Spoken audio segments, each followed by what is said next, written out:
With alcohol, this is another big impact for people's sleep. You may not realize that alcohol actually interrupts your REM sleep, your late night dream state sleep, which is hugely important for rest, recovery, and healing. So I hear a lot of that from my patients, especially my women in their menopausal years, Mm. that alcohol really impacts their sleep. And when they cut it out, they are just so relieved and never go back because it Oh, makes such a big difference. wow. Um, and in lifestyle medicine, we know that there's an unhealthy level of alcohol consumption. And that really we can counsel people. We've talked about this before. It's 7 drinks a week for women, 14 drinks a week for men. I used to think that was hugely unfair. And it's actually physiologic. So women have less of the enzyme called alcohol dehydrogenase in our stomach that breaks down alcohol. So the alcohol we consume has twice the effect on a woman as it does on a man. That's why they get 14. Um, and also bringing awareness to what is a standard drink, right? So I live in the Pacific Northwest. My husband and I enjoy wine tasting. I have wine glasses at home that can hold 750 mLs or a whole bottle of wine.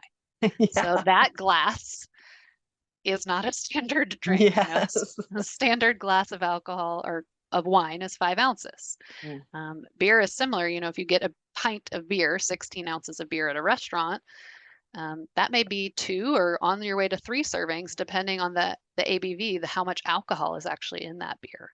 So again, it's just bringing awareness, bringing a little bit of mindfulness, maybe thinking about, oh yeah, when I party on the weekends, I not only maybe I'm hungover, but I just don't sleep well, right? So what impact could your consumption be having?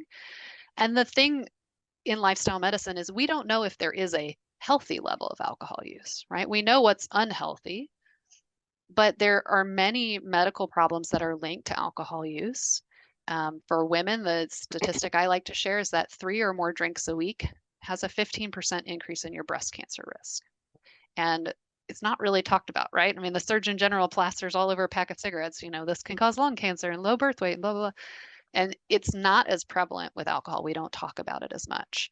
So it's kind of a less is more situation. And again, when you're thinking about your stats, if you're going to commit to, maybe I will try to get 3 drinks a week. Maybe I can stay under that level. Then really enjoy those, right? Yes. Go top shelf if you're going to make this less of a habit, because for so many of us, that's what alcohol is. It's a ritual. It's how we celebrate. I'm from Louisiana. We don't do anything without food and alcohol. Um, and so we can find other ways to celebrate. You can celebrate with a mocktail. You can pour your sparkling water into a champagne glass if you want, right? Or just change the ritual. Have a cup of hot tea if you want something at the end of a long day.